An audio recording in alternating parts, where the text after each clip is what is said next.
great. Bob, you want to talk a little bit about how you got from Detroit to Nashville, and then when you first how you got the attention of Bob Johnston?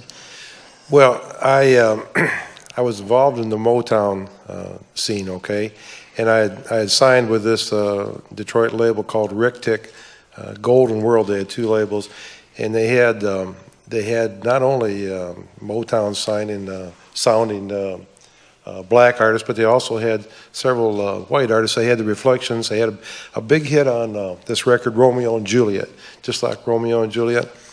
And I got involved with the San Remo Golden Strings, and they had a big hit out called Hungry for Love, and they put my instrumental on the backside of that.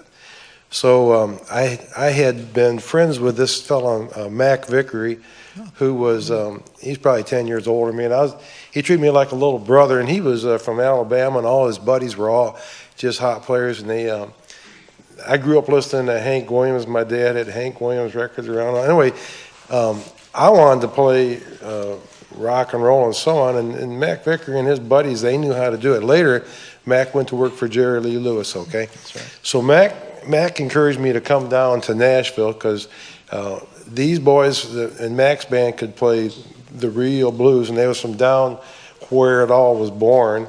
And when I'd go and jam with them, I had to play country music too. So I learned how to play that. So then when I got to this label in Detroit, the label was owned by a fellow from Georgia. And long story short, he said, well, why don't you take a bunch of these free records and hit some of the radio stations, see if you can get them to play your side of the record. So I went down to Nashville, and I went to WLAC, which we'd all listened to in Detroit for years, 50,000 watt R&B station. And they didn't just play R&B, they played all them chess records with Bo Diddley and Chuck Berry and stuff, and we couldn't get it up north, see? So I went to WLAC, and I asked to see John R., and I told him I wanted to drop some records off. And John Richburg, John R., he was the main disc jockey there. He come down, and I think he thought I was a black artist because I was on this label, see? And I thought he was a black disc jockey, and we stood there looking at each other. Are you, yeah, well, are you, yeah. So anyway, he said, I'll start playing your side of the record. He said, well, what do you do for this label up in Detroit? And I said, well, I'm working as a session man. I'm doing studio work for him. He said, he said, you know how to record on sessions? You know? I said, yeah, he's pretty good at it. I said, yeah, I'm pretty good. I'm 19 years old, see. So he said, you ever hear of Joe Simon? And I said, yeah, he's on VJ. He said, not anymore. I just signed him to my label. And he says, I'm getting ready to cut him. And if you come down here, he says, I'll put you on my label. He said, if you can get that label to release you, I'm looking for, he said, I listened to you play. You sound like Ramsey Lewis. And I said, well, up there they call me Ramsey Wilson. So he said, well, can you play country too? And I said, yeah, I can play country. So he said, I'm going to give you $500, and we're going to cut Joe Simon in about 6 weeks. Can you move down here? I said, give it to me. So I come down to town, and I played on a couple sessions while they were rehearsing Joe Simon. And I got on a couple country sessions, and I met some musicians, and they said, well, what are you doing? And so on. Anyway, long story short, one of the first sessions I did was Teenager's Prayer, Joe Simon, and they cut it live with the horns and the strings, and Joe sang. I mean, it wasn't like overdub like we do now, and that propelled me into getting to work on more of the country sessions. And when Bob Johnston moved to town, when he came to town, I wanted to play on the pop and rock stuff, and he was really the only daddy rabbit to come to Nashville that I could see, man, this guy is doing the stuff I want to do.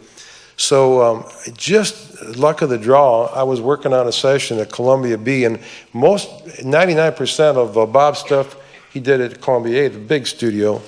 Well, for some reason, I think this was a Don Law session, who was another veteran Columbia producer, and I was playing piano on it, and I was playing with the click musicians there. And Bob came in and kind of stood around, and the Jordanaires was on the session.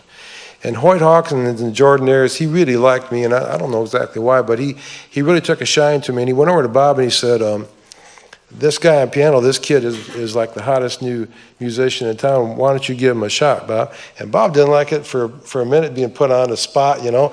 He said, well, there's a lot of hot musicians around. And Hoyt just like kept on. He said, Bob, play something. So I started playing. And Johnston's kind of nodding his head. And he said, well, yeah, give me your number and so on. And then he got me on a couple sessions, really not a lot of significance, but Charlie was on him and introduced me to Charlie. And he played on 2 or 3 sessions and seemed like we clicked really good. And he called me up one day and he says, I'm getting ready to cut Dylan. And of course I knew he'd done Blonde on Blonde and so on here. But he said, I want to use you and Charlie. I want you to block out the next 3 weeks and be to the studio next week. And we already got a pre-order of over umpteen zillion copies and so on. So that was the click thing. Perfect. And Bob had worked as a promotion man when he was coming up in New York City, and he'd actually worked for this label that I was signed to in Detroit. Oh. And he knew those folks, and I think that kind of led a little credibility to me. But like Ron said, without Bob Johnston, I would have never happened on the pop stuff later on. Without him, it was just, I don't think I could have done it. He just opened the door for me and gave me a chance to play and do. He was the kind of guy that would get you to do something that you didn't think you could do, but he would get you to do it, and you'd say, dang, I didn't know I could do that. Great. Hey. I don't want to butt in on you, but what you just said really said something that some of my friends have heard me say many times. You know, what he had, I've never run into it in my life.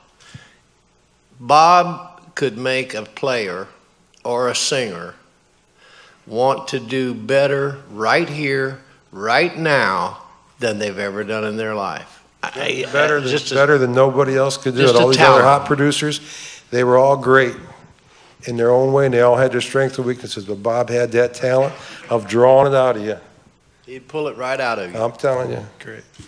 All right. And I got to mention that you were talking about John R. and WLAC. Well, in the audience is one of the other main DJs there was Hoss Allen, and his daughter BB works for Charlie, and she's here today too. There's BB Evans.